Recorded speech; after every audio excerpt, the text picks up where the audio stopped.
Good morning, everyone. This is Jeffy Kennedy, author of fantasy romance and romantic fantasy. I'm here with my first cup of coffee. You just have to take a moment to savor that first sip. So good. Today is, say it with me, Friday! Woo! Chair dance. November 19th. So this week has ended up nicely. Happy to be here on this Friday. And yeah, several things to talk to you guys about today. My exciting news is I finished the novella. Woo! Get to do the additional tear dance. Yeah, finished it yesterday, which was amazing since I went to Writer Coffee too. But I didn't linger at Writer Coffee too long, so that was good. I had my coffee and ate my breakfast and zoomed out of there. So usually on a day when I start later, it's less productive for me. In fact, I even have a graph. Of course, I have a graph that shows. I wonder if there's a way for me to show it to you guys. Probably not easily, but it's a nice trend line there that shows that it's almost I don't know. It's almost like a 45-degree angle that shows that the later I start, the less word count I get. I'm a morning writer. It's one way to discover how what you really are is to monitor uh, however you want to quantify the amount of work you get done by scenes or some other measure. For me, word count is a nice simple measure. Um, and I plotted against start time, average start time. I do it on a weekly basis, so it's pretty nicely averaged out. That's the scientist in me. I don't like outliers. And there is a fair spread through the middle of it. But so yesterday, yeah, I didn't start until 11:03. So that was when I got back. And I finished up at 3 p.m. So I actually did, let's see if I've got this all across. I don't. I did 3 hours and 23 minutes of work over a nearly 4 hour span, and I wrote 3,573 words. Finished out the novella at 27K. I did push past the 3,000 words and my 3 hours because I was so close to being done. You guys, I was so close. And I thought, a few hundred more words will do it. And indeed, um, that last hour, it was a little bit more than I thought. I did 579 in that last 23 minutes, finishing it out, the novella. But now she's done. Yep. So even if we were sticking to our deadline, which we are, I've mentioned already, are not because of Dorinda's crisis, I would have made it just fine. I probably wouldn't have puttered so much if I hadn't known that we weren't going to try to hit this deadline. But now I have a little bit of time, so I'm going to have a couple of beta reads on it. And yeah. So nice to have that done. Definitely nice to have that done.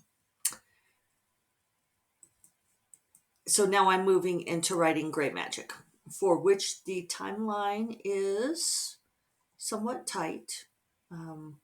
I can do it. I just don't have much wiggle room on it.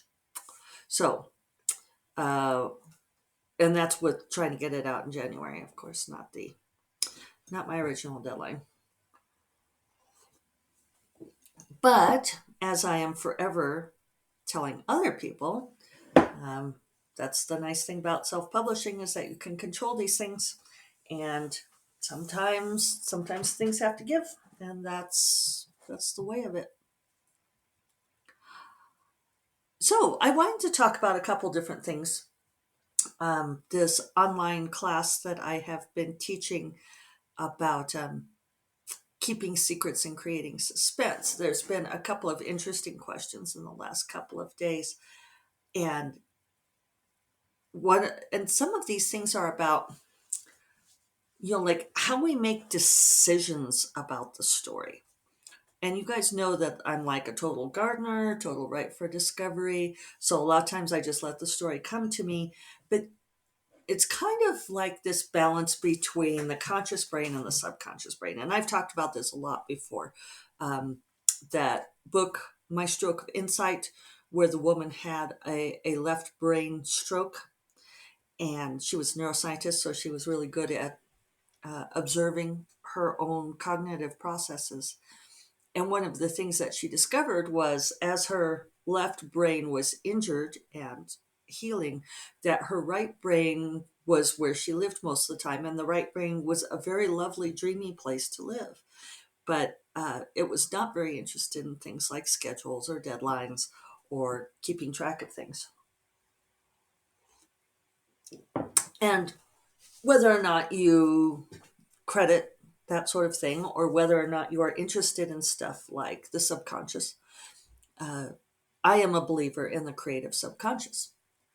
And I've been having this conversation in different ways with people over the last week or so, because, there are people who rely very heavily on their intuition, on their subconscious, that they believe that they have psychic abilities, that they have um, that they have intuition that verges towards clairvoyance, that they can sense other people's thoughts and emotions.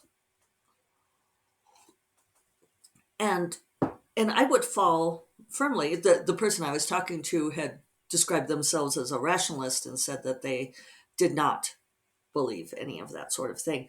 And I said, I would describe myself as kind of a rationalist too. I mean, certainly I have my neuroscience background and all of that.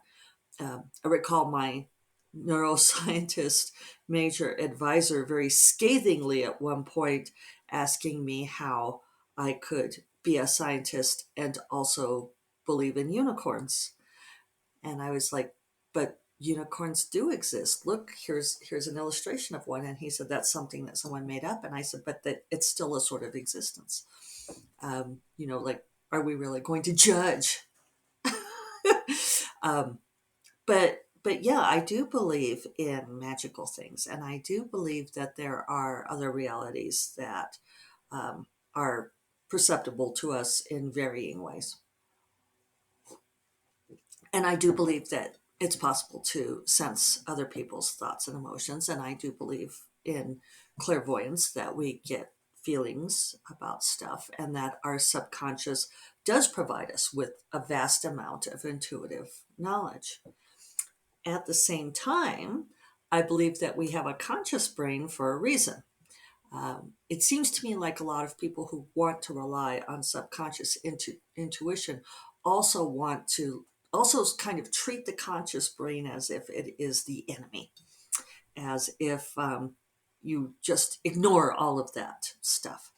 And the conscious brain, I mean, if we didn't have it, we'd all sort of be wandering around in a dream, and that might be very nice, but we, also might still be lion food, right? Because we wouldn't have been paying attention to stuff like building fences. Our conscious brain interprets a lot of information for us and helps us plan for the future, and it helps us make judgments. So this is something that I've been trying to communicate to some people, and I've certainly known people in my life who dwell so much in that subconscious land, relying so much on their intuition, so that it becomes, everything is about how they feel, right? And you guys probably know people like this in your life. Like, the emotional truth is all that matters. And they don't want to apply any kind of rational, critical thinking to it, because they're like, well, I trust my intuition. And it's like, yeah, okay, trust your intuition, but there's no reason why your intuition can't be subjected to the critical lens of your own mind. I mean, you can bring to bear your own critical insight to this too. You don't have to listen to what anybody else says. But yeah, you do maybe benefit from governing those subconscious feelings, urges, thoughts with the conscious mind and a critical lens. Um, because the subconscious isn't always concerned with the same things. So, um, so anyway, that was a little bit of a divergence. I didn't mean to quite go down that whole path, but the point is that it's sort of like the old adage of write drunk, edit sober. I, for the record, do not write drunk as much as I love wine. Even like one glass of wine, I can't write. That totally blows the whole thing out of the water. So I write sober, but I do rely a great deal on subconscious creative flow. But when I revise, that's when I bring in my conscious critical editor brain. So, and one thing I was noticing, and this kind of came up in the class because I had suggested uh, that the ticking clock is a really useful device. And you can use it in many, many ways in a book, in a story, to it just helps to tighten the plot. It creates suspense, but it also just puts boundaries on things in a really useful way. And you can use the ticking clock or a countdown in all sorts of ways, big and little. I did that backwards, didn't I? Big and little, from high to low. If you're not on video, I'm like gesturing in the exact opposite direction. Um, but you could do this on the macro level, that there's a countdown from the beginning of the book to the end, or you can do like, and you can do both, or you can have like little countdowns throughout the book or story. And one of the students had commented that she had taken something that in her story was, after I talked about the ticking clock, that she had taken it from, we need to, it's really important we get this thing done.